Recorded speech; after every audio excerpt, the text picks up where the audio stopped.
Hello everybody, I am Alberto Lerner, the General Manager of CHROMagar.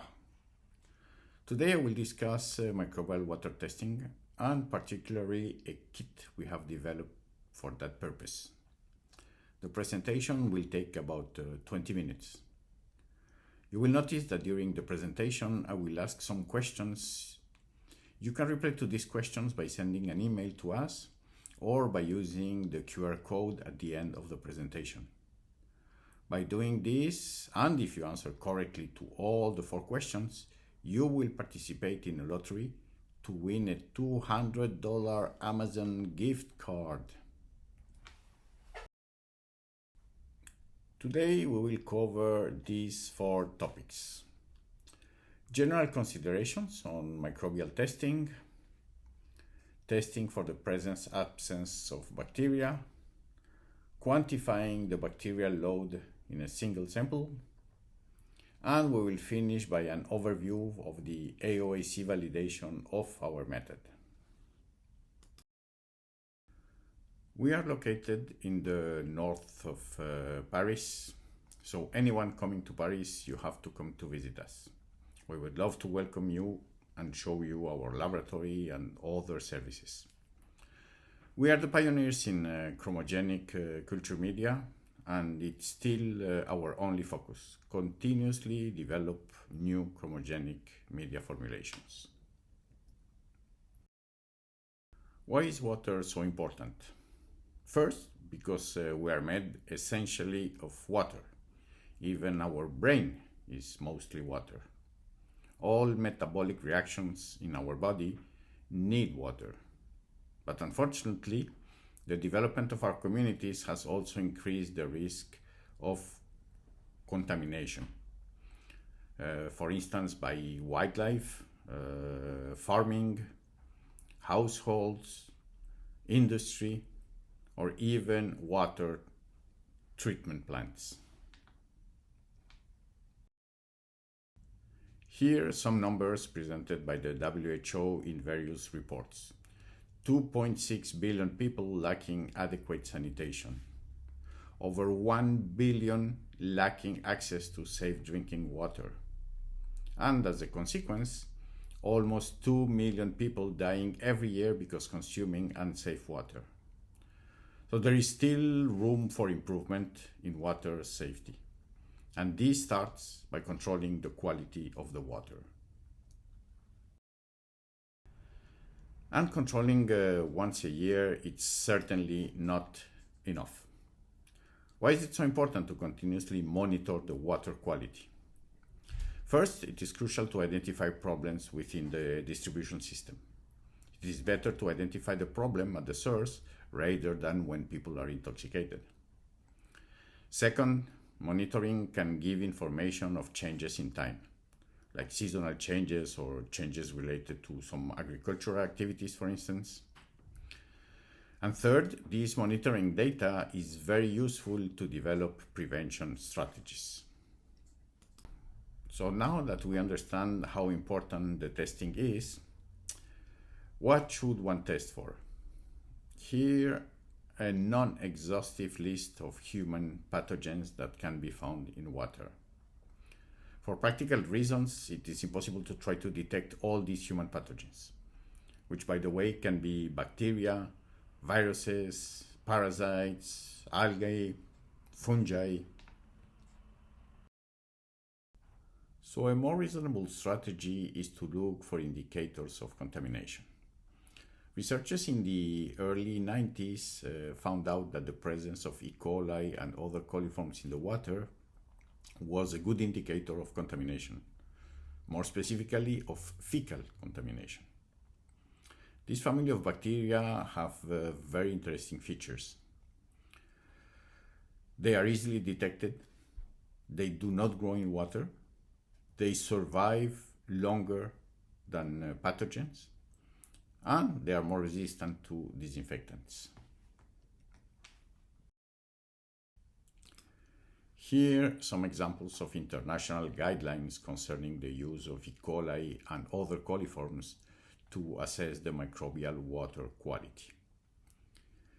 the US Environmental Protection Agency, the EPA, the European Union Committee, and the WHO guidelines that I have already cited. All the countries have adopted similar regulations, testing for the presence of E. coli and the other coliforms in drinking water. Okay, we reach the first question, question A. Why are coliforms used as fecal contamination indicators? 1. Because they are easy to detect and do not grow in water. 2. Because they are pathogenic for humans. 3. Because they do not survive disinfectants. I remind you that you can send us your answers via email or using the QR code at the end of the presentation.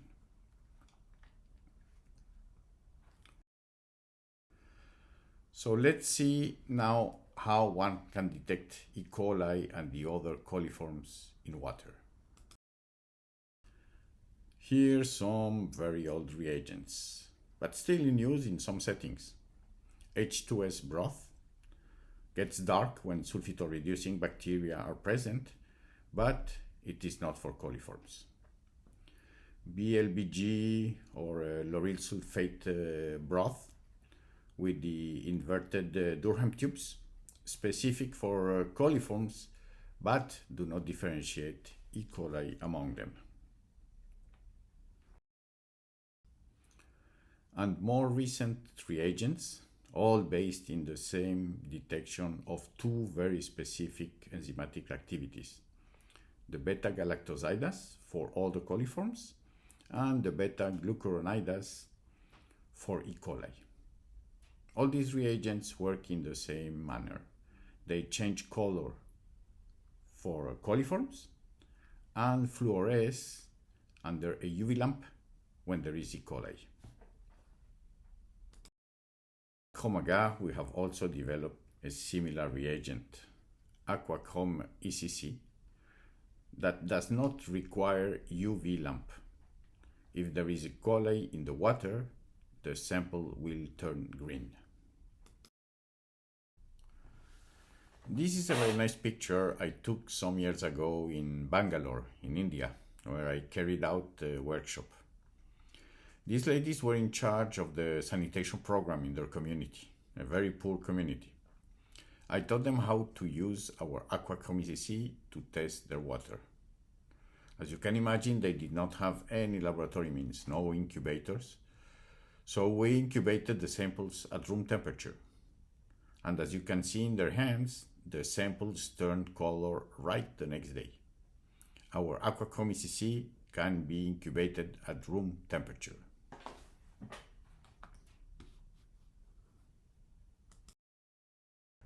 Let's compare the four technologies we have discussed using three criteria. Is the reagent specific for coliforms? Can it differentiate between E. coli and the other coliforms? No UV lamp is required. Indeed, only our AquaCHROM ECC meets all these criteria. It is specific for coliforms. E. coli grow in green while the other coliforms grow in yellow, and no UV lamp is required to detect the presence of E. coli. Okay, we reach the second question, question B. What are the advantages of our AquaCHROM ECC over other reagents? 1. Does not differentiate E. coli from the other coliforms and requires UV lamp. 2. Differentiates E. coli from the other coliforms and does not require UV lamp. 3. Does not differentiate E. coli from the other coliforms and does not require UV lamp.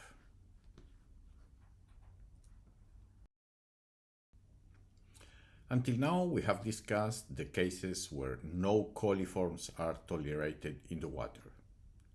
But in some cases, this goal is impossible to achieve. However, it is still important to make sure certain limits of bacterial load are not exceeded. One example of such cases are remote areas where there are no water treatment plants. For such settings, the WHO has developed a methodology to assess the risk for the population and to define the action priority level. In this assessment, two parameters are taken into account: a score for the sanitary risk and the E. coli load in a sample of 100 milliliter. The range for this methodology is from less than 1 E. coli up to more than 100. This is a case where quantifying bacteria is crucial. Other sites where quantifying the bacterial load is important: water treatment plants. After each treatment step, it is important to validate its efficacy and then the bacterial reduction. Industrial process water or pre-cleaning, and of course in recreational waters. Different technologies are available to quantify the bacteria in a sample. The choice of the technique often depends on the sample size. When the sample is less than 1 milliliter, culturing on agar plate is preferred. When the sample is the standard 100 milliliter, then the MPN method is used. This is the numeration technique we will discuss today. And when the sample is over 100 milliliter, the preferred technique is the membrane filtration. MPN stands for most probable number. It is a statistical method developed by the FDA to assess the concentration of microorganisms in a sample by splitting the sample in several tubes. The rationale for this method is that bacteria will be distributed randomly in the tubes. The MPN is calculated with this complex formula, which takes into account the total number of tubes, the number of positive tubes, the original volume of the sample, and also the dilutions, if any. But you do not need to do these calculations. We have prepared the table to get in a very simple manner the MPN of the water sample. I will show you an example of these tables in a few minutes. Let's review some of the MPN techniques in use today. The oldest one, and probably the most inconvenient, is the one with tubes containing a culture broth inoculated with various sample dilutions. It is a lot of work to prepare the tubes, to prepare the media, to prepare the dilutions, and then after the incubation, then run a lot of confirmatory tests for each of the positive tubes and get the results 2 or 3 days later. There are more recent methods, much simpler to carry out than the tube dilutions method. Here are some examples. The tray from IDEX, where the sample is separated in several wells after the tray is passed on a sealing machine, and the results are read next day, counting the number of wells which change color and fluoresce under a UV lamp. Another kit is the one developed by Nisui, a plate with a cascade of wells of various sizes. Here again you count the number of colored and fluorescent wells.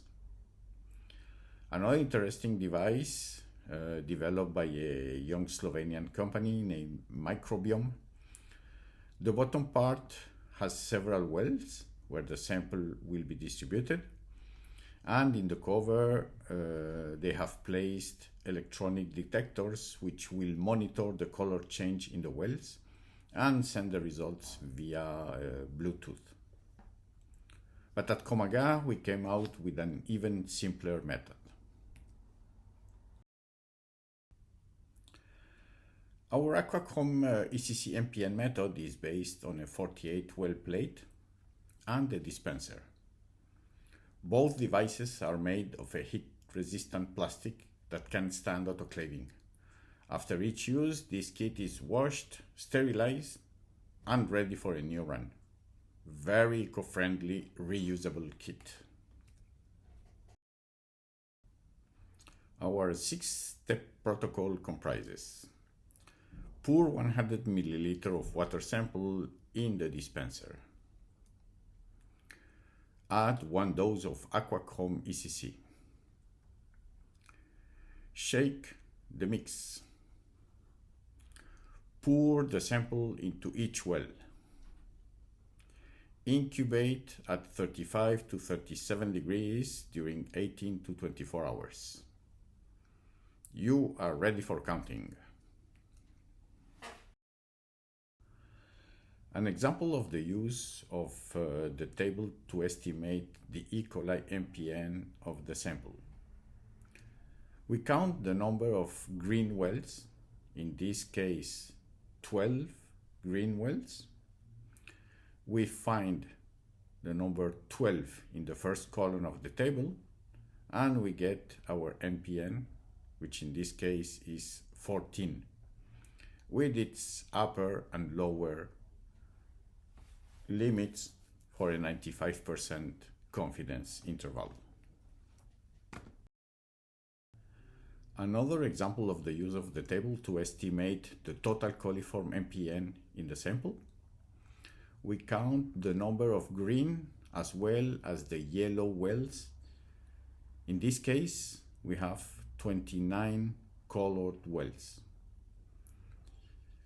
We find 29 in the table, and we get our MPN of 46 with, again, its upper and lower limits for a 95% confidence interval. Super simple. Once again, let's compare our MPN method with the tubes method and the disposable tray method. And we will use 3 criteria: hands-on less than 2 minutes, no instrument required, and reusable. Again, not surprisingly, our AquaCHROM ECC meets all the criteria. Our AquaCHROM ECC method has been certified by the AOAC. Let's see what was required to validate the performances of our kit. Our method was compared to 2 very well-known and widely used methods: the EPA 1604 method and the FDA BAM Chapter 4 for the enumeration of E. coli and the coliforms.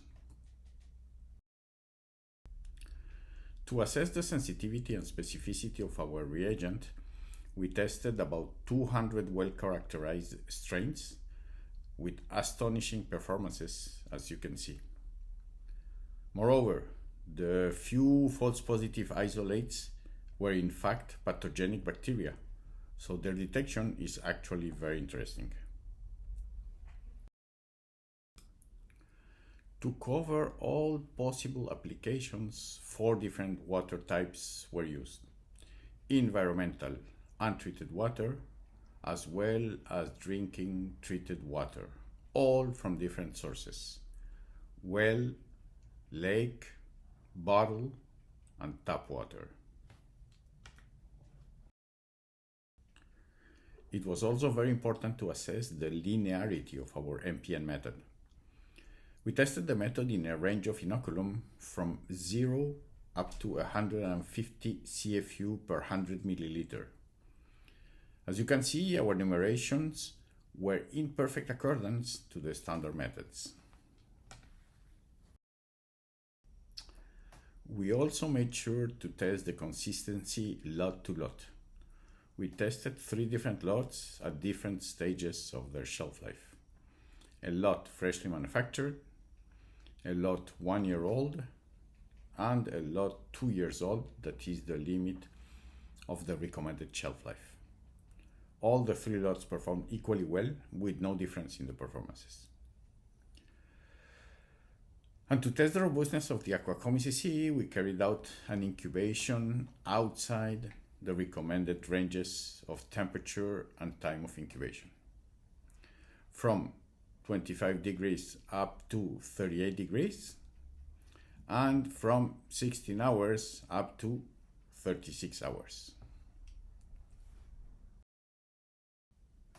So, as it can be read in the conclusion of the AOAC validation report, there were no statistical difference between our method and the 2 reference methods.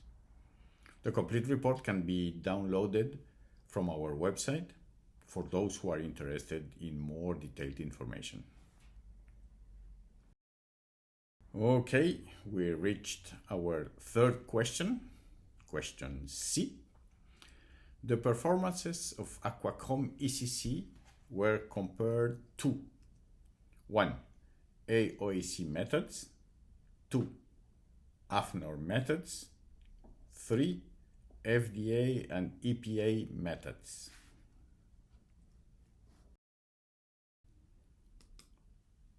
Who should be interested in our AquaCHROM ECC? Water testing laboratories, drinking water suppliers, water treatment plants, municipalities and/or individuals in charge of sanitation, industries using water in their processes, recreational water parks, lakes, rivers. To finish this presentation, a reminder of the nice features of our AquaCHROM ECC.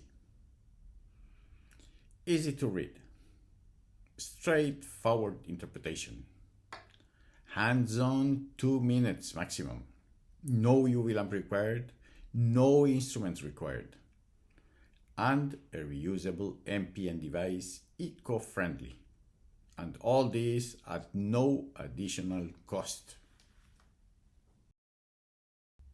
Okay, we reached the end of the presentation. So one last question before thanking you. Question D. What is the best E.coli coliform detection method?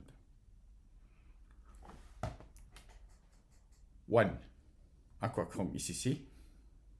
2. AquaCHROM ECC. 3. AquaCHROM ECC. For this question, more than one correct answer is a possibility. Remember, you can send us your answers to our email CHROMagar@chromagar.com or using this QR code. Thank you very much for your attention. Don't hesitate to contact us if you have any question or if you are interested in trying our AquaCHROM ECC.